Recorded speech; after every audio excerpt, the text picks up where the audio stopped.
Good morning and welcome, everybody. Thank you so much for registering and joining us today to hear more about customer experience management and the art of creating exceptional experience for your guests. It's just gone 10 a.m. and it's Thursday, July the 6th. My name is Jane Pendlebury. I am the CEO of HOSPA, the Hospitality Professionals Association. Please do ask any questions throughout using the Q&A option, and we'll attempt to address as many of these as we can. If there's not enough time to answer the queries, then we will get back to you afterwards. And there'll always be a recording and a summary of the key points available within the next few days or so you can review anything you want to see again after that. Thank you for joining us. Next, let me introduce you to Geoff, who is Head of Hospitality for Medallia. Most of you will likely have interacted with Medallia, the leading customer experience platform, either as a user, if you have ever worked at a hotel, or been a guest in a major hotel brand. So Geoff, can I hand over to you? Yeah, thank you so much, Jane. And I'm so excited to be here this morning, a little bit early over here in the States, but it's so wonderful to be joining you and all of your membership. So yeah, Medallia, we work across the industry, and really hospitality is just one of the primary industries we work in. It's where, in fact, we started our business, but we work across, economy hotels, luxury hotels, resorts, sort of across the board. As you mentioned, we're privileged to work with 9 out of the 10 largest hotel companies enterprise-wide on the planet. And I'm also excited to introduce Laura Gravellino, who's joining us. She's the head of customer experience for Travelodge, who we're very, very privileged and fortunate to be working with. She's been with the company for nearly 8 years, serving in CX roles. And before Travelodge, Laura spent time in customer service at both Virgin Active and also ExxonMobil. Thank you, Geoff. Hello, everyone. So really excited for this webinar today and share some of our experience, particularly with Medallia, but more broadly on what's happening in the hospitality industry for Travelodge specifically. We are seeing a lot of changes, as you mentioned, so I think there is going to be a lot to discuss today. Brilliant. Thank you, Laura, and welcome. So let's get started. We're here today to talk about customer experience. Geoff, I'd love to hear from you first about the state of customer experience for hospitality and how has it been disrupted or changed in the past few years? I mean, change is a bit of a constant these days, but what are you seeing in the industry? Yeah, no, it's a great point. I think change is certainly inherent with the hospitality industry, regardless of what's going on. Anytime you have a product that expires at midnight every night or whenever guests arrive. But yeah, you're right. Things have really changed quite a bit the last few years. We were previously in a little bit more of a state, I would say from 2009 up until 2019 or so, of just steady improvement and growth. And when we looked across our entire hospitality client base, the hospitality community here at Medallia, which represents over half of all hotels on the planet, what we were looking at was just also positive continued growth of customer experience. There was reinvestment. Companies were investing in labor and workforce, obviously the product itself. So there was a really nice uptick. Certainly the last couple of years have been disruptive for a lot of folks, but what we found was overall customer experience sentiment and scores and things of that nature were quite erratic. There was sort of this original point where customers were happy to be back and traveling, but there were a lot of different expectations that had shifted, and also the offerings and experiences from our clients and from the companies had changed a little bit as well. So where does that leave us, in a world where the score is kind of going up and down, and you can't always necessarily react to it every month as it changes? A lot of what companies that we work with started doing was leaning in more heavily to sort of the unstructured data and information that's around the overall scores. And I think that's been really beneficial. It's been an important reorientation. Maybe we'll have time to talk a little bit more about that later. But I think the most important thing is that, previously, especially on the business traveler side, there was this very strong belief that you could keep customers coming back based on loyalty schemes, perhaps alone. And maybe there was a little bit of an over-rotation towards the loyalty scheme rather than the experience itself and the product itself. This is something that has changed quite a bit as we've seen customers just in the data, honestly, they've switched to other brands. Like they've started to try different things when they go out and travel for the first time. Business travelers traditionally, it wasn't unusual for them to have the next 3, 5, 6, 7 trips on the books and just, kind of going through the motions and doing those things. Why not just go with the same brand? It's what they're used to and what they do. But now business travel is a little bit different and a little bit more pointed and direct. And this type of disruption, I think, is making people rethink their purchasing decisions and, in fact, buying on a different set of criteria. Certainly personal travel is a little bit different and leisure travel, but this has been a very interesting change. So brands have the opportunity to regain share. And I think for some brands, they need to make sure they're hanging on to the share that they have. So it kind of works in both ways.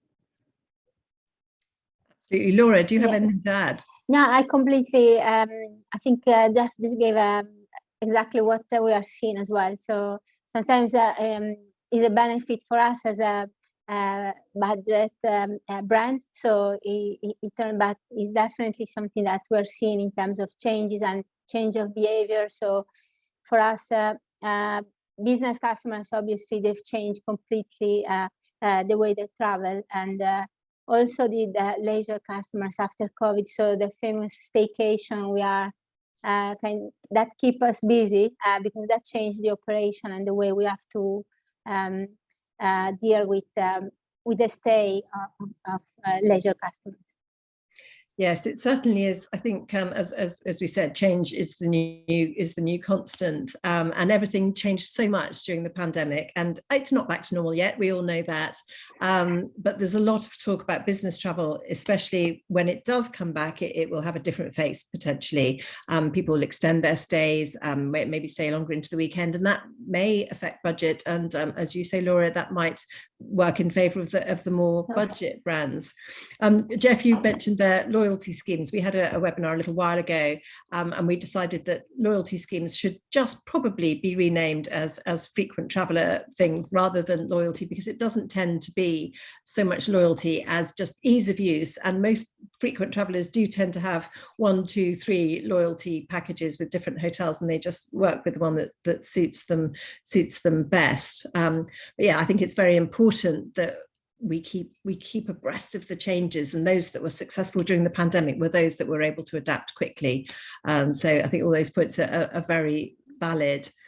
So I know it's very common, I think, in the industry for post-stay surveys. We've all received them. Hope you had a good time, anything you'd like to report. And it's very important, obviously, to listen to guests and their feedback afterwards.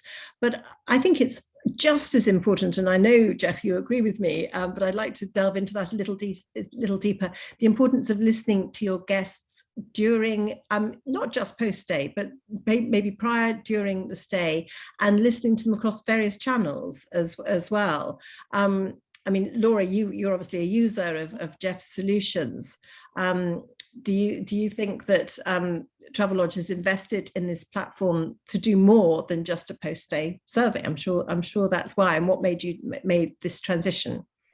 Thank you, Jenna. It's a great question, because actually this was one of the strongest points when we're making the choice of our new partner, because we're not new in a customer experience program, but we needed someone, a little bit more ahead of time. So we mentioned business customer, and we might come back later about the importance of business customer and how they're gonna probably change their behavior. But in terms of channels and how to talk with our customers, we found with Medaglia that he offered the best package in terms of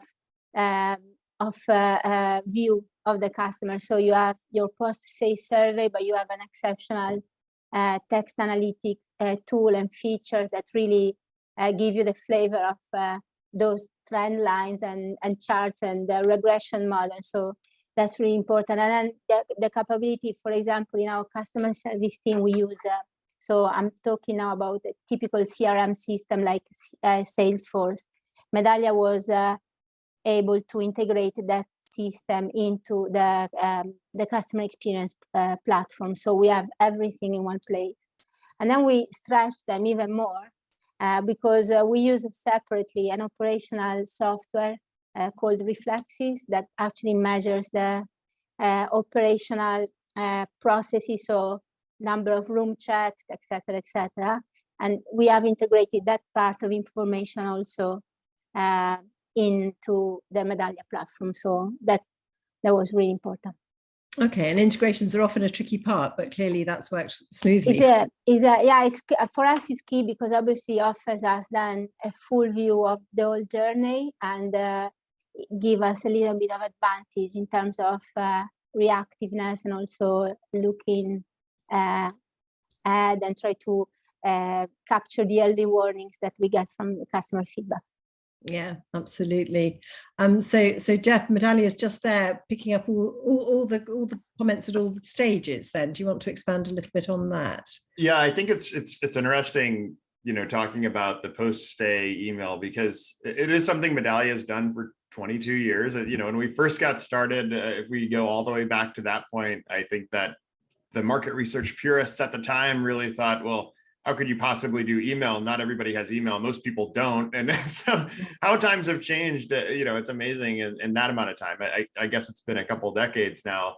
But again, I think most of the clients that we work with do have some form of an email customer experience program, but really the most successful ones that we work with do so many more broad things than just an email-based touch point. And I think it comes down to a lot of factors. Email is fine for certain modes of communication, but you really need to match what the customer does in their daily life, how they like to interact with you, sort of the speed of interaction, also the convenience.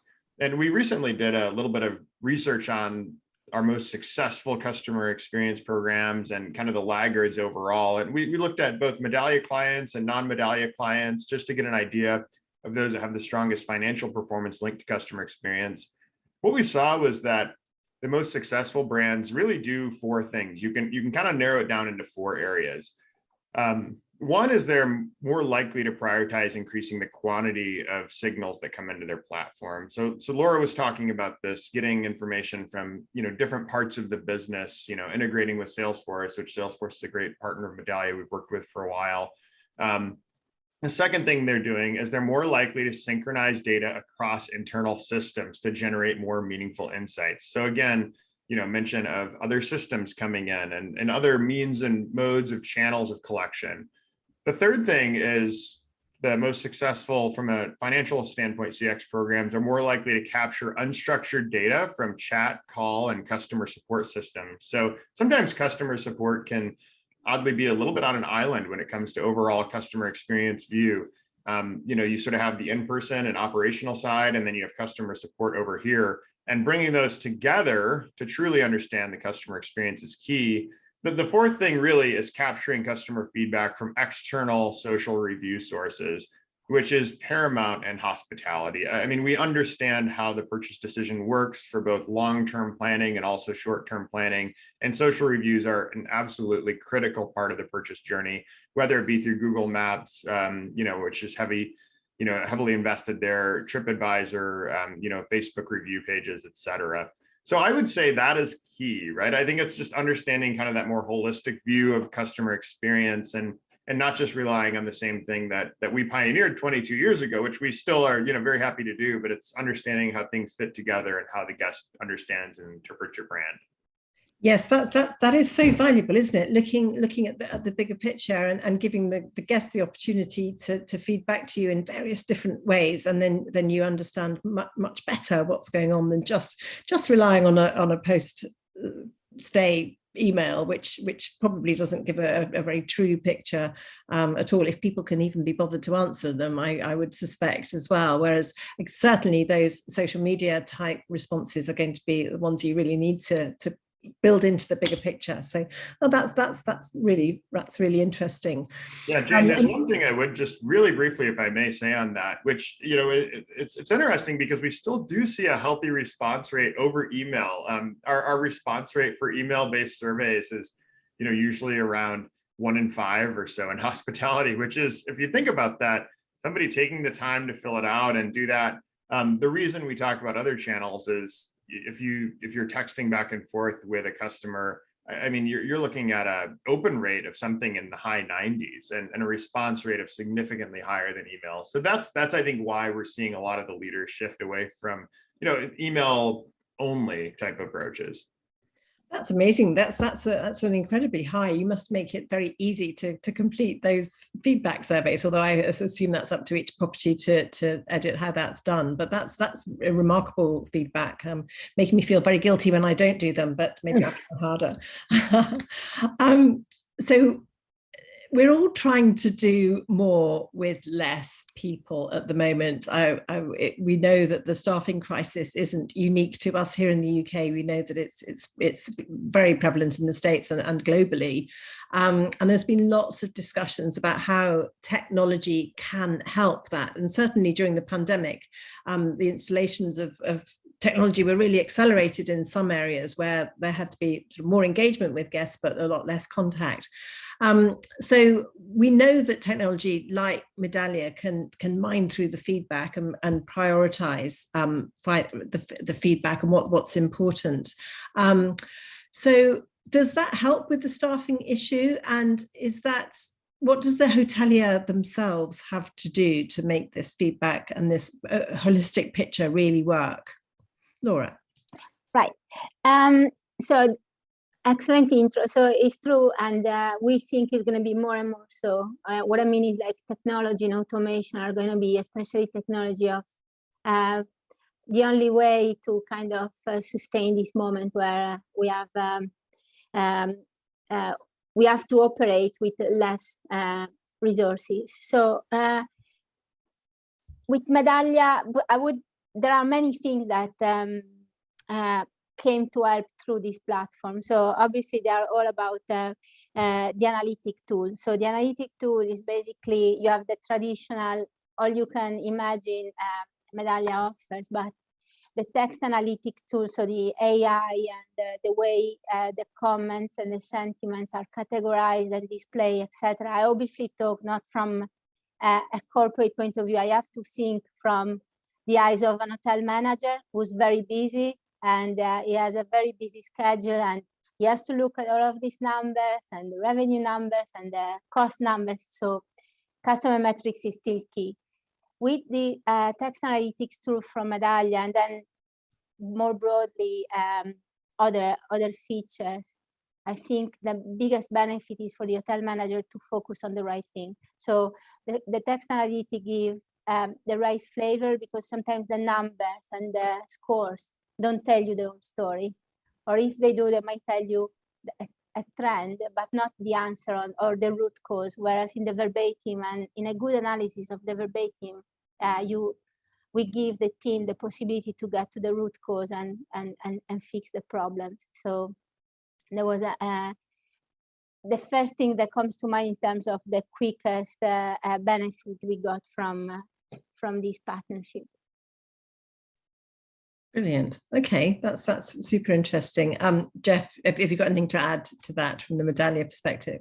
Yeah, I think the first thing is, I would be, somebody who spent my whole career in the industry. I would never say that technology could replace a person or a human or somebody in the property. I think that's really important for all of us. And I know Laura agrees with that, Jane. That's one. But I think the thing that's key is, what can technology do to make somebody's job more straightforward, simpler, and for them to do an exceptional job, with what they're doing, and perhaps more efficient. And I think that's really a key thing. And to me, it really comes down to prioritization. So if you don't have a whole lot of time to dig into insights from customer experience data, or just truly understand what's going on with your customers, or maybe the data is just kind of coming in all different sources, it can be a full-time job for two people just to organize all of the data coming from different sources, like 2, 3, 4 people even.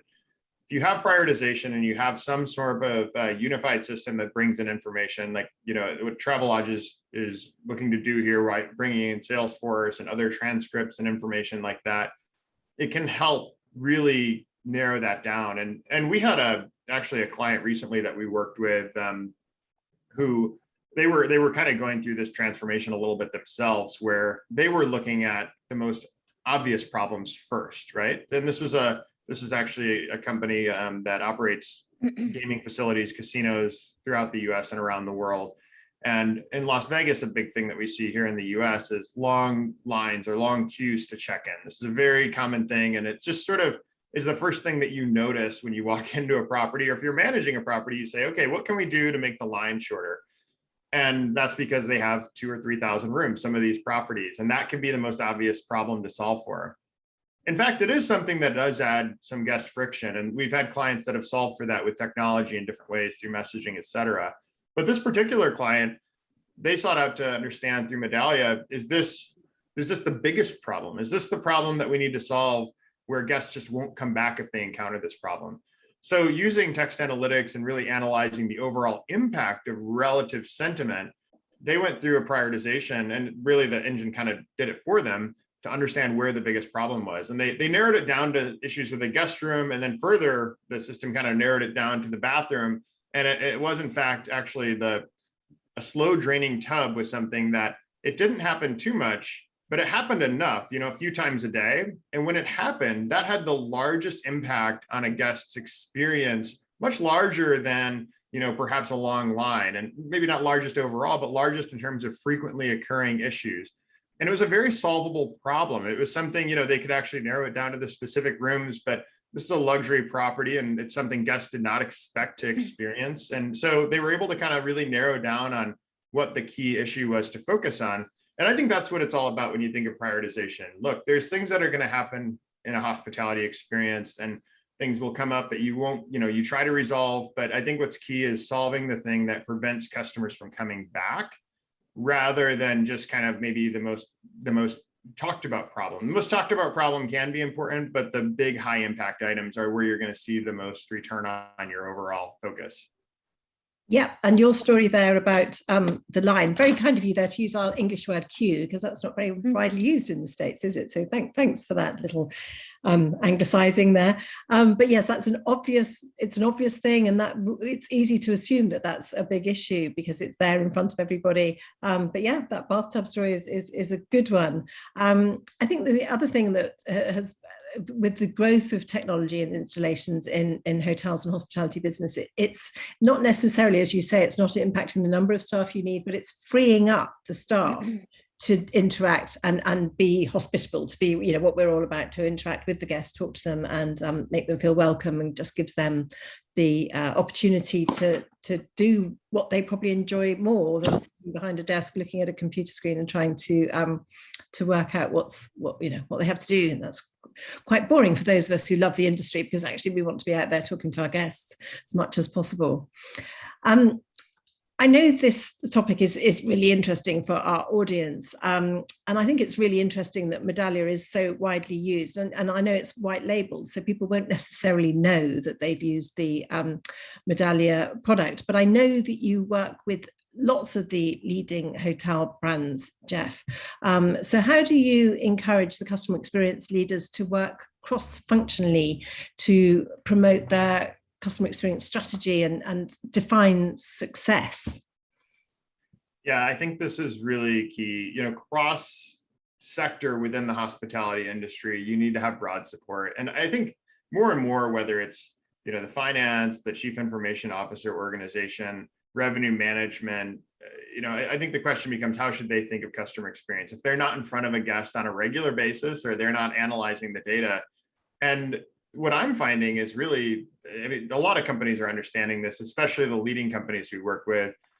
Everybody's job is in customer experience on some level. And, the old adage was everybody is in sales. And I'm not saying that no longer applies. I still think that is, to some degree the case, but I think customer experience is everybody's job. So what do I mean by that? If you're the chief technology officer or chief information officer of a company, what you're doing is you're tying together platforms for customers and associates to really make their job better so that they can better serve the customers. And it's less about just kind of systems management. It's more about forward-thinking innovation. What are the technologies we need to roll out that can make a big impact? And there have been some incredible stories of chief technology officers really leading the way for overall customer experience transformation. And so you typically would think of this as more of perhaps a an operations function, a marketing function. It's not like in those cases, those other leaders were just stepping by the side. It was more they had a really strong business partner. And I think on the revenue side, and if you're a chief financial officer, revenue manager, et cetera, there's a key area there as well. And in fact, there's real ROI associated with this type of activities. In fact, we looked overall at kind of leading companies that do derive more revenue from their customer experience platforms. We did kind of a year-over-year analysis here at the Medallia Institute. And what we found was that CX leaders are 26 times more likely than laggards to experience revenue growth of 20% or more over the, kind of the previous fiscal year of our analysis. So there's real reasons for these investments. In that same group of leaders, and the chief information officer side of things, they were planning to invest 2 to 3 times as much in customer related technology across the board compared to laggards. So again, I think the thing that sometimes we can get hung up on is saying, hey, where do we invest the money? Where do we invest the time? And there's sometimes things that are just mission critical. But I think if you're a little bit forward thinking in your customer experience approach, and you do understand that tying systems together and bringing a unified view is important, that can have very, very positive real world financial outcomes.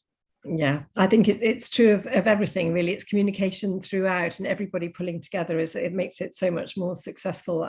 We've had similar discussions, as you say, about revenue management. Everyone's a revenue manager. Everybody should be out there speaking to the guests and making the guests welcome and encouraging them to have the best experience. And if that's by upgrading their wine or whatever it might be, that's all important. Laura, I'm sure you've got something to add on that. Yeah, well, I have a very recent experience having joined forces with Medallia just recently. So I went through the process. For us, the customer strategies across the board is a part of, we have a strategy deck, which is shared among everyone, every department. So a CTO, CFO, everyone is responsible for part of the strategy. And one common line is the customer strategy. So to support this and to kind of being consistent with our strategy, we have involved all of the main senior stakeholders into the process of choosing the partner. So in this case was then Medallia got everyone directly involved in the decision of our new supplier. So that kind of was a real life proof of how the customer, I totally agree with Geoff. So customer experience should be everyone's job. So I recently could practice this directly. Perfect. Yes, it does. So many issues come down to communication and relationship. And if you've got everybody pulling together, that's got to be the best way.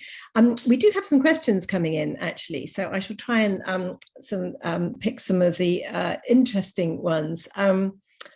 So here's one. So if this person, I think, is just getting started, so maybe they're just a traditional feedback and looking to be more holistic, as the Medallia product will do. So the question is, where is the biggest opportunity to listen if somebody is, as we are, just getting started? So Geoff, do you want to take that one? Yeah, I think that this is a good one, because sometimes you hear about what a company like what Travelodge is starting to do here, and what some other more mature customer experience platforms do, and they're bringing in signals and information from all different parts of the business, and they have a unified view and truly understand at different points in the journey. That can sound very exciting, but it can also sound very daunting. And I think what's key is to understand that customer experience can begin in a sophisticated way, really in any department. And I think where it comes down to is prioritization of where you're going to have the highest touch point and level of interaction with customers. So we've found that, overall messaging is probably one of the best modes of communication to just, if you're dipping your toe in the water and you want to have a broad-based platform that works across kind of mediums, cultures. At this point, most folks do have, smartphones, and they do have the ability to do some form of at least texting, even if there's no, smartphone involved. And some parts of the world, email is used very infrequently, in some parts of Asia, for example. And, I think that in that case, we don't see those types of response rates. China is a big one. So if you have travelers coming in from China, then you can't rely on email and getting those types of response rates, because it's all about messaging. It's kind of, it's much more of a focus on messaging channel like WeChat, WhatsApp, and you need to communicate on the channels where customers are, going to be, where their eyes are and where they're going to be focused. So that's such a key thing.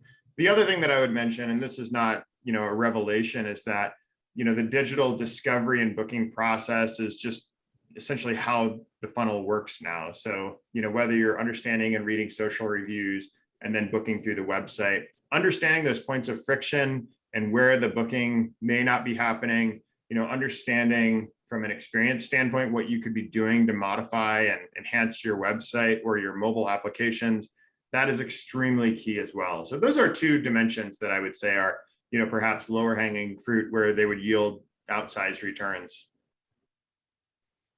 Okay, so that comes back to something else that lots of problems always seem to come back to. And I think, again, with some of the tech that was put in, say, during the pandemic, because it had to be put in, I often use this example of a wine list. No longer could a lovely 5-star hotel produce a leather-bound wine list for people to touch during the pandemic. So it went onto a QR code and onto an app. And of course, they wanted to bring back their leather-bound wine lists whenever they could. But it seems to be choice, so that if it's I'm very typecasting here, if it's a millennial, they may well just want to look at the app and choose their wine from the app. And if it's somebody else or somebody that enjoys the theatre of going through a wine list, but it comes down to choice, which is, I think, the point you're making about the different media that people use to communicate back. Laura, what do people tend to use? What would you? Is there a more popular one? Just curiosity, really. So I can tell you, obviously, the survey is prompted by us. So if I want to talk about spontaneous way of communicating, obviously, social media now in the last, not even last year, in the last 5 years, I'd say it has become definitely the preferred channel. Live chat is also quite popular. So is another tool that customers prefer. The survey allows them to obviously give a broader feedback of their experience. But one thing for sure, whenever now customers are very well educated and they know which channel works best. So for an immediate reaction, they would turn into social media. For a more transactional, like booking related, they would maybe find live chat good for them. And for a full feedback, normally to provide like the total journey experience, the survey always works. I don't know if I have answered your question. Yeah, you absolutely have different tools for different stages of the customer journey. Yeah, that's something. And I was just going to mention, it's something we've seen as well. I think you were talking about, perhaps millennials may have a different, a spin on things versus, different other generations. I think the thing that we've found is what you mentioned earlier, Jane. Choice is the biggest thing, really. Where choice of different platforms, because I think that it at times can be a little bit of a fool's errand. And I've seen brands do this where they say, okay, we're going to design something for this traveler, for this generation, and it's really going to resonate.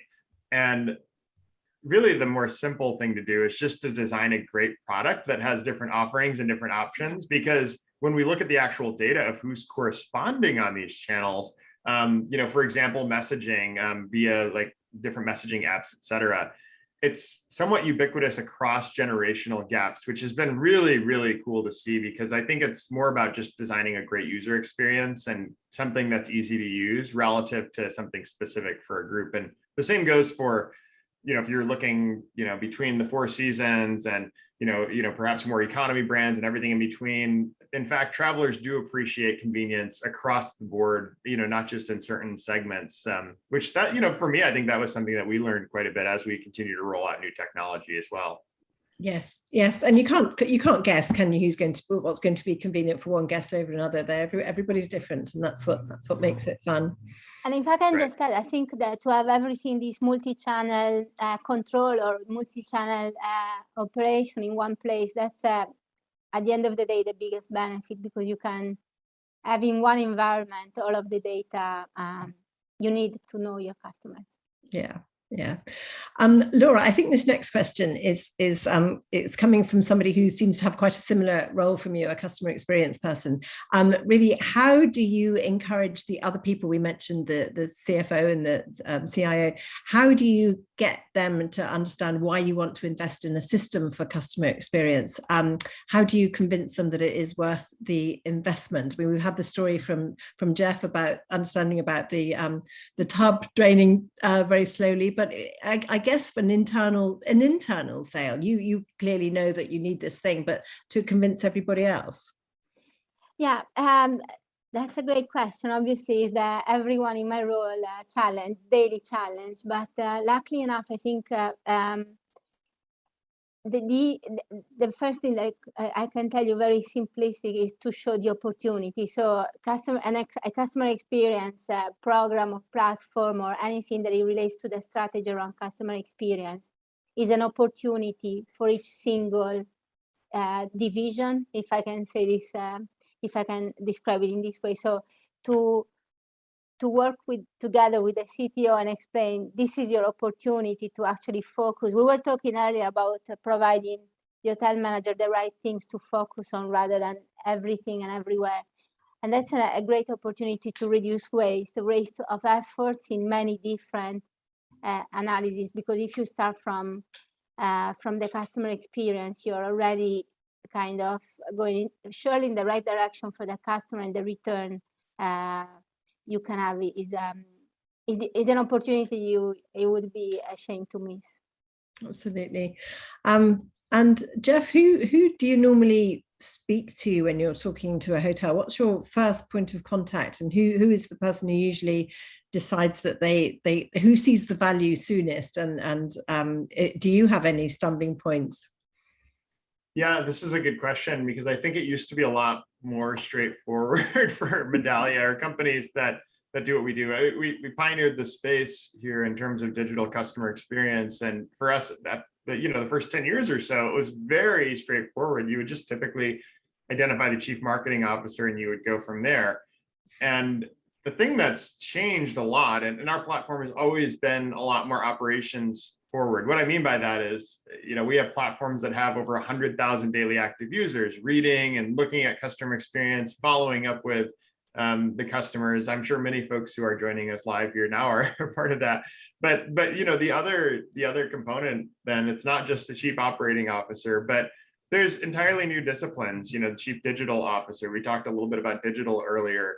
Chief information officers, I would say, are becoming key strategic stakeholders in the future of companies in a way that, perhaps just wasn't as much the case 15 years ago. There certainly were some cases, but I think in terms of becoming the visionary chief information officer for a company is becoming a very, very key part of this. And then most importantly, I think you need to have just general buy-in from the finance side of things. Obviously, like for this type of a thing, if you do choose to invest in customer experience, I think that being able to articulate the ROI, the reason behind it, and say, hey, yes, we do want to move. We actually want to move and command higher pricing power because we want to offer a better service, a better experience. So you need to have a leadership team that truly believes. We have many of our clients who have the CEOs will log into Medallia every day, and we have even apps for, specifically for executives to go in and log in and look at actual verbatim comments from guests on a regular basis. It's something we call Medallia Voices, and it's sort of, you get just a little bit of information and one or two verbatim, because sometimes I think at that level, you are just used to looking at a dashboard with kind of the key numbers, and you sort of look at that. But I think humanizing the feedback is really key. And I think that is something that, in fact, executives crave, is understanding sort of the overall purpose. And, okay, what is the actual verbatim get? Like, what are guests saying right now? I want to see a real guest comment. And even through mediums like video, like we do have a lot of our customers who use Medallia for video feedback, where, this is a big thing. One of our clients here, Airbnb, uses quite a bit of video, and for them to actually humanize the guest experience, and for them to kind of go in and, have a guest talking about their stay, explaining what they like about it, the value driving, that can really round out the overall picture of the customer experience in a very important way. Yeah, and it's so important to get that feedback throughout the journey, throughout the stay, isn't it? Because it's no good afterwards saying that the tap was dripping or whatever. It needs, if it's dripping, it wants to be fixed there and then. So I think that's the real beauty of it, that people can get things sorted and it's not left till after they've said, and they then post it on social media or on TripAdvisor. It's the sort of immediacy of it all. Well, that actually, I think there are a couple more questions there. A lot seem to be statements just backing up what you've both said, interestingly, but that takes us quite neatly into our 40 minutes. So I think I'll just wrap it up there and say thank you to everyone who's listening live today. We really appreciate you joining us and for your questions. It's always interesting when we get questions from the audience. And thank you, Geoff from Medallia and Laura from Travelodge for helping us put this webinar and masterclass together today. Something I always say at the end of our things is that these opinions expressed today are only opinions and should be treated as such. If you need formal advice, then please approach your professional advisors or come to me at HOSPA for a referral. But if you do need any introductions to Geoff, or you'd like me to introduce you to Laura, then please just get in touch with me and we'd be delighted to make those introductions for you. As I said at the beginning, we are recording this, so you will find this and all of our webinars with a summary of the key points on our website, hopefully within 24 hours or so. Thank you both. Thank you all for listening, and we look forward to seeing you all again very soon. Thank you and goodbye. Thank you. Thank you.